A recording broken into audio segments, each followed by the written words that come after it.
निज विहार कर संग से सारुगा कुस्ती ब्रह्माई सदा वंदे।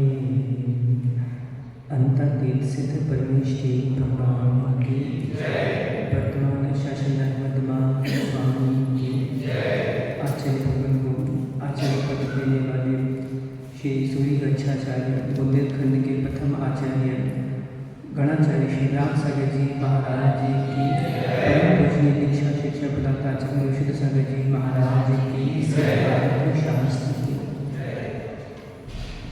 मुझे आस्तिक के सागर जी महाराज की जय। आचार्य पदारोहण दिवस आचार्य भगवान का हम सभी यहाँ संजीवनी नगर जबलपुर में मना रहे हैं। घड़ी में 10:45 हो गए हैं।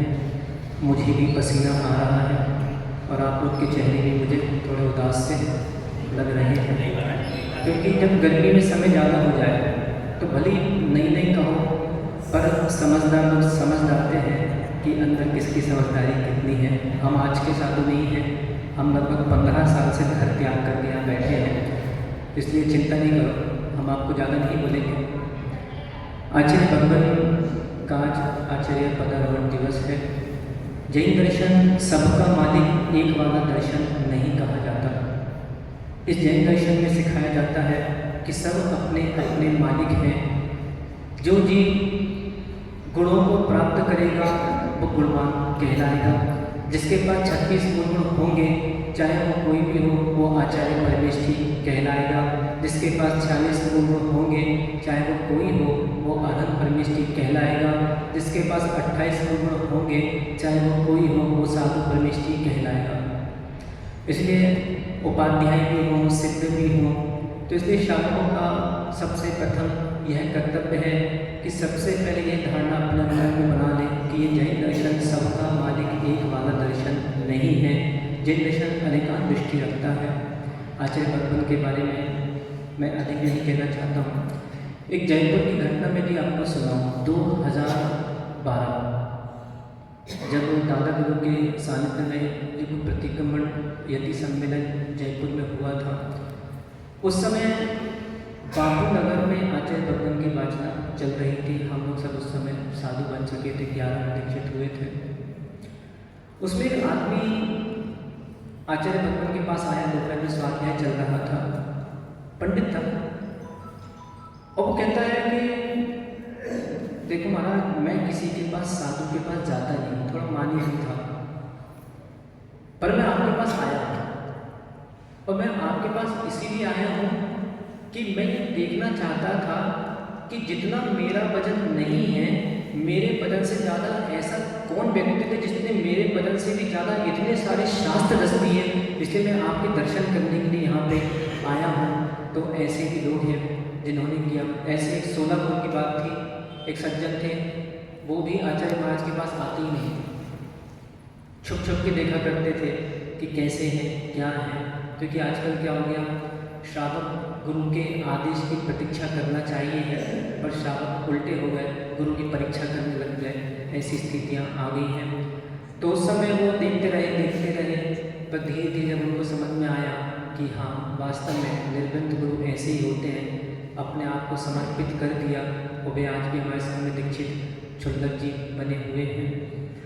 नागपुर में भी एक बार एक व्यक्ति आचार्य महाराज की जासूसी करने आया था। वो भी सुबह सुबह भक्ति में देखता था कि 4 बजे आ गए, ये क्या कर रहे हैं। आहार में गया, ये क्या कर रहे हैं। स्वाध्याय में ये क्या पढ़ा है। पर जब दूसरे दिन उसको ऐसा लगा कि नहीं, 2013 की बात बता रहे हैं, दूसरे दिन वो क्षमा याचना करने आया कि बोले महाराज क्षमा करना, मुझे किसी ने कहा था कि इनकी जासूसी करो, तो मैं जासूसी करने आपके आया था, पर मैं समझ गया कि आप वो वाले साधु नहीं हो, आप तो समतावान क्षमावान हो, तो मेरी गलती थी।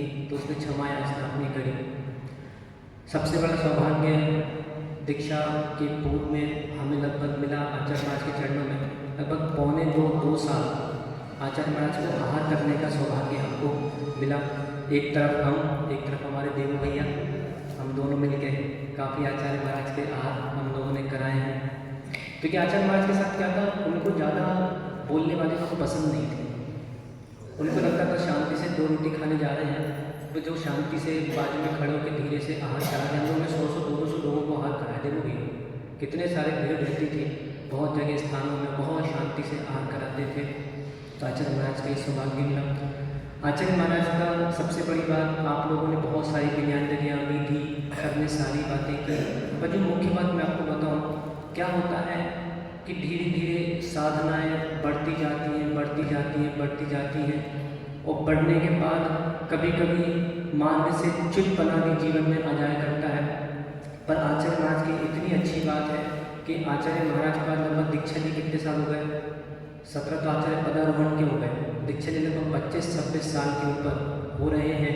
तो जैसी चर्या उनकी उस समय थी, 88, 89, 90 में थी, वो ही चर्या, वो ही समता, वो ही क्षमा, वो ही सौम्यता आज भी उनके अंतरंग में है। ये एक बहुत बड़ी बात आचार्य भगवान की देखी गई है। और आचार्य भगवान के क्षमा के बारे में तो क्या कहें, बहुत सारे लोग ऐसे हैं कि सब करते हैं पर हंस के आचार्य महाराज टाल दिया करते हैं। ऐसे हम सबका, आप सभी का सौभाग्य है, ऐसे सौम्य मूर्ति, ऐसे क्षमाशील, ऐसे क्षमताशील, ऐसे निर्गत गुरु हम सबके समक्ष हैं।